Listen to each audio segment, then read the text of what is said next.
Good morning विद्यार्थियों, समाधान classes के यूट्यूब चैनल पर आपका हार्दिक स्वागत है। आज अपन बात करेंगे 12 जनवरी 2025 राजस्थान से संबंधित करंट अफेयर्स के बारे में।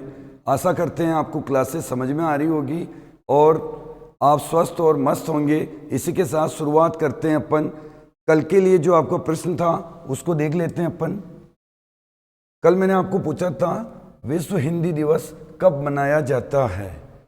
14 सितंबर को, 10 जनवरी को, 22 मार्च को, 8 मार्च को। तो आपको इस प्रश्न का आंसर होगा आपके 10 जनवरी को विश्व हिंदी दिवस मनाया जाता है। यदि राष्ट्रीय हिंदी दिवस पूछे तो 14 सितंबर होगा। तो इस प्रश्न को ध्यान में रखिएगा। आज का अपना पहला प्रश्न है, राज्य सरकार ने पंचायत राज संस्थाओं के पुनर्गठन और पुनर्सीमांकन के प्रस्ताव के परीक्षण एवं समीक्षा के लिए मंत्रिमंडलीय उप समिति का गठन किया है। इस समिति का संयोजक किसे बनाया गया है। राजस्थान में अभी पंचायत राज चुनाव स्थगित किए हैं और राजस्थान में जिलों का नवीन गठन हुआ है, तो पंचायतें भी बढ़ेगी। तो इस पंचायत राज चुनाव समितियों में राजस्थान में इस एक समिति का गठन किया है जो इसका निर्धारण करेगी कि भाई कितनी पंचायतें रखनी है कि नहीं रखनी है। तो उसका संयोजक बनाया है। तो उसके संयोजक बनाए गए हैं। तो ऑप्शन नंबर 1 प्रेमचंद बेरवा को, ऑप्शन नंबर 2 दिया कुमारी को, ऑप्शन नंबर 3 मदन दिलावर को, ऑप्शन नंबर 4 राज्यवर्धन सिंह राठौड़ को। तो इस प्रश्न का राइट आंसर होगा मदन दिलावर। वर्तमान शिक्षा मंत्री मदन दिलावर को इस समिति का संयोजक बनाया है। बाकी प्रेमचंद बेरवा को इंग्लिश मीडियम स्कूलों की समीक्षा के लिए संयोजक बनाया गया है और राज्यवर्धन सिंह राठौड़ खेल मंत्री और उद्योग मंत्री हैं और दिया कुमारी अपनी डिप्टी सीएम हैं। अगले प्रश्न की ओर बढ़ते हैं अपन। आज का अपना अगला प्रश्न है, भुवनेश्वर में 18वीं प्रवासी भारतीय दिवस सम्मेलन के अवसर पर किस राजस्थानी प्रवासी को प्रवासी भारतीय सम्मान 2025 से नवाजा गया है।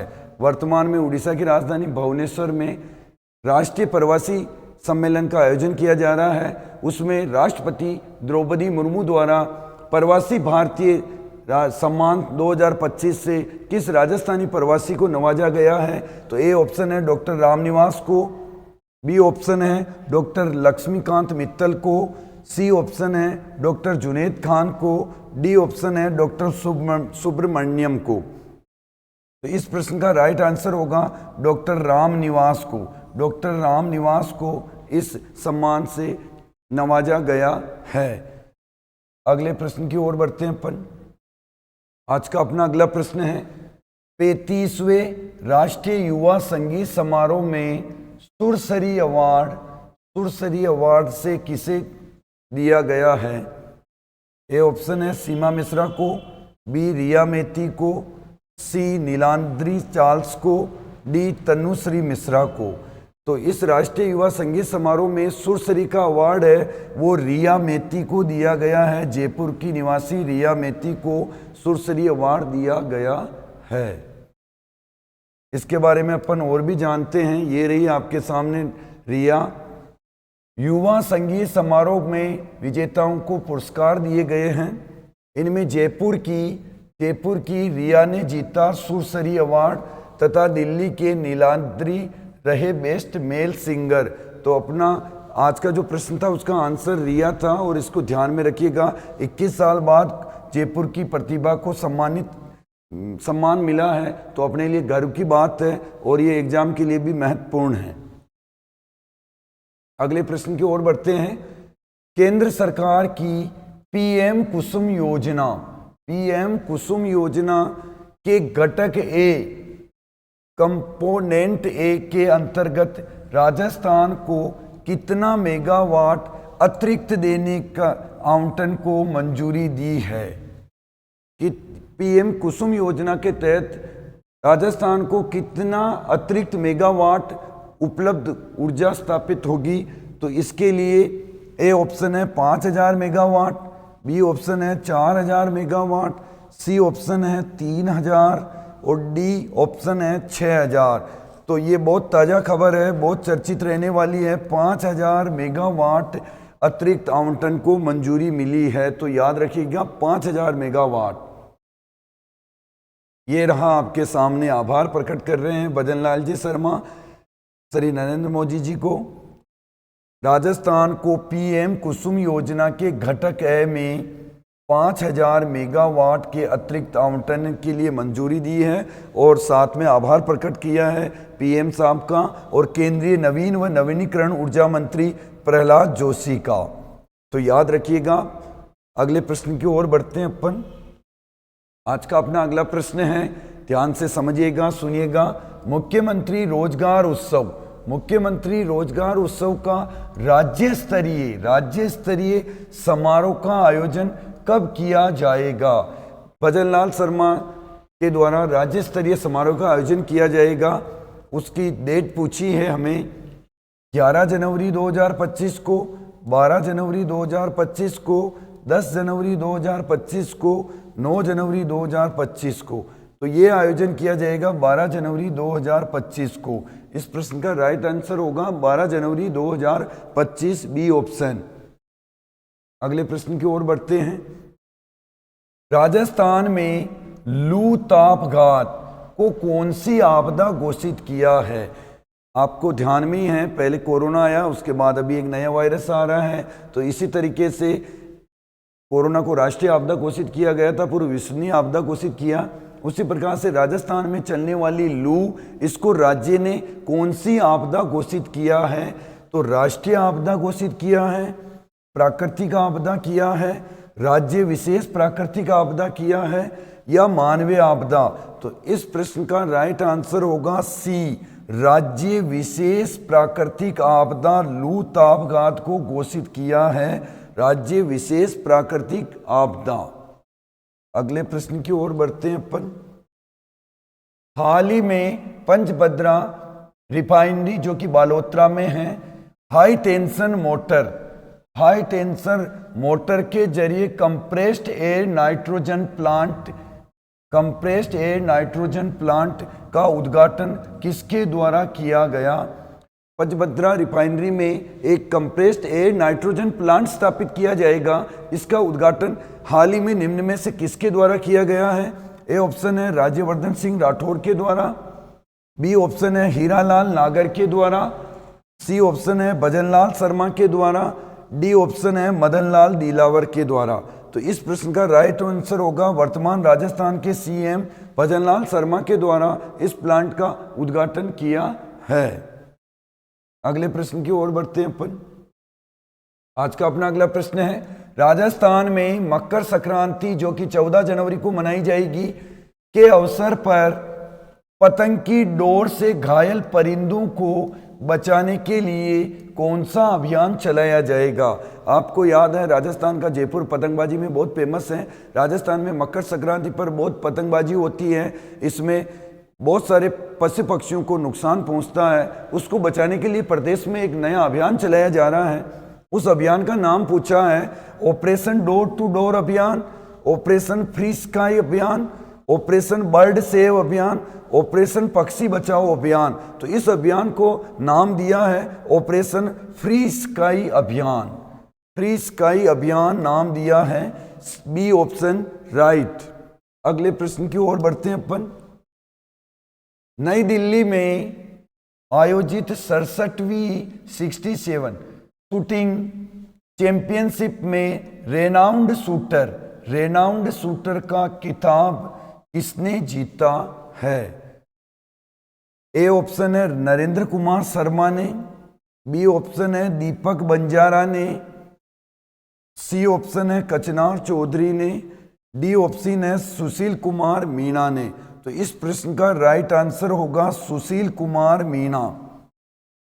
सुशील कुमार मीणा ने 67वीं राष्ट्रीय शूटिंग चैंपियनशिप में रेनाउंड शूटर का खिताब अपने नाम किया है। तो इनके बारे में और डिटेल देख लेते हैं अपन। ये रही आपके सामने।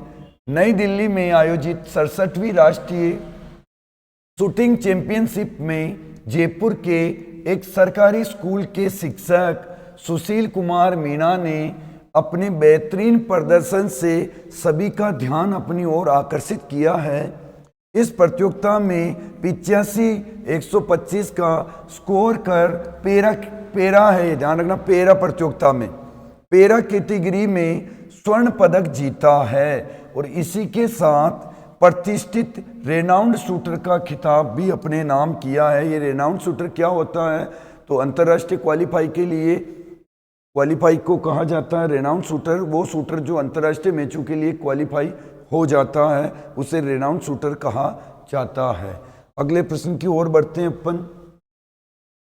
हाल ही में ऊंट महोत्सव, मैंने पहले प्रश्न दिया है या आपको बताया है, ऊंट महोत्सव जो कि बीकानेर में मनाया जाता है। बीकानेर में 2025 फीट की पगड़ी बांधकर, ये ऊंट महोत्सव बीकानेर में हो रहा है, वहां 2025 फीट की पगड़ी बांधकर वर्ल्ड रिकॉर्ड किसने बनाया है? बहुत अच्छा प्रश्न, वेरी इंपॉर्टेंट प्रश्न। राजस्थान में ऊंट महोत्सव से हर बार एग्जामों में प्रश्न आता है, तो बहुत ध्यान देने वाला प्रश्न। तो इसमें 2025 फीट पगड़ी बांधकर एक व्यक्ति है जिन्होंने वर्ल्ड रिकॉर्ड बनाया है। तो आइए देखते हैं वो कौन है। पहला ऑप्शन है पवन व्यास है, दूसरा कृष्णचंद है, तीसरा पंकज व्यास है, चौथा गोपाल व्यास है। तो ये अपने सामने इस प्रश्न का राइट आंसर ए, पवन व्यास। पवन व्यास जिसने 2025 फीट पगड़ी बांधकर एक नया रिकॉर्ड बनाया है। इनके बारे में और भी देख लेते हैं अपन। ये रहे आपके सामने पवन व्यास, 40 फीट की मूछें, 2025 फीट की पगड़ी। तो ये रहे 2025 फीट की पगड़ी धारक पवन व्यास। बीकानेर का ऊंटोत्सव चल रहा है। इन्होंने इस पगड़ी को 20 मिनट व 32 सेकंड में ही बांधकर वर्ल्ड रिकॉर्ड बनाया है। तो 20 मिनट और 32 सेकंड में 2025 फीट की पगड़ी बांधकर वर्ल्ड रिकॉर्ड बनाने वाले बीकानेर महोत्सव में कौन है? तो पवन व्यास। अगले प्रश्न की ओर बढ़ते हैं अपन।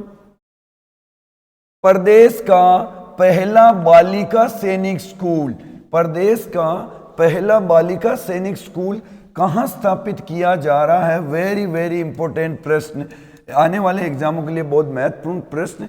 सरकार ने बजट 2024 और 25 में सैनिक स्कूल हर संभाग स्तर पर खोलने की घोषणा की थी। इसके साथ साथ उन्होंने आगे और एक कदम बढ़ाते हुए प्रदेश का पहला बालिका स्कूल खोलने का मन बना लिया है। तो वो बालिका स्कूल कहाँ खोला जाएगा? थबूकड़ा गांव जोधपुर में, नोखा बीकानेर में, किशनगढ़ अजमेर में, नसीराबाद अजमेर में। तो ये सैनिक स्कूल खुलने जा रहा है थबूकड़ा गांव जोधपुर में। थबूकड़ा गांव जोधपुर में अपने राजस्थान का पहला बालिका महिला सैनिक स्कूल खुलने जा रहा है। तो याद रखिएगा थबूकड़ा गांव जोधपुर। अगला प्रश्न है आज का अपना। डॉक्टर लीला बोर्डिया को किस क्षेत्र में लाइफ टाइम अचीवमेंट अवार्ड मिला है? डॉक्टर लीला बोर्डिया को किस क्षेत्र में लाइफ टाइम अचीवमेंट अवार्ड मिला है? या ऐसा भी प्रश्न आएगा एग्जामों में कि डॉक्टर लीला बोर्डिया का किस क्षेत्र से संबंध है? तो देख लेते हैं इसका आंसर। ए ऑप्शन शिक्षा, दूसरा समाज सेवा, तीसरा ब्लू पोट्री और चौथा चिकित्सा। तो डॉक्टर लीला बोर्डिया का संबंध है ब्लू पोट्री से, जो कि जयपुर की प्रसिद्ध है, आप जानते हो। तो इनका संबंध, और इसी में इनको लाइफ टाइम अचीवमेंट अवार्ड मिला है। तो डॉक्टर लीला बोर्डिया का संबंध है ब्लू पोट्री से। अगले प्रश्न की ओर बढ़ते हैं। ये अगला प्रश्न आपके लिए है। अधिक से अधिक आंसर दिया करें, सभी लोगों को शेयर किया करें और इसका अधिक से अधिक आप कमेंट बॉक्स में आंसर दीजिएगा। राष्ट्रीय युवा दिवस कब मनाया जाता है? राष्ट्रीय युवा दिवस कब मनाया जाता है? 14 जनवरी, 12 जनवरी, 22 जनवरी, 8 जनवरी। जो भी आपका प्रश्न है, आंसर है, वो आप बता दीजिएगा। आज के लिए इतना ही, धन्यवाद।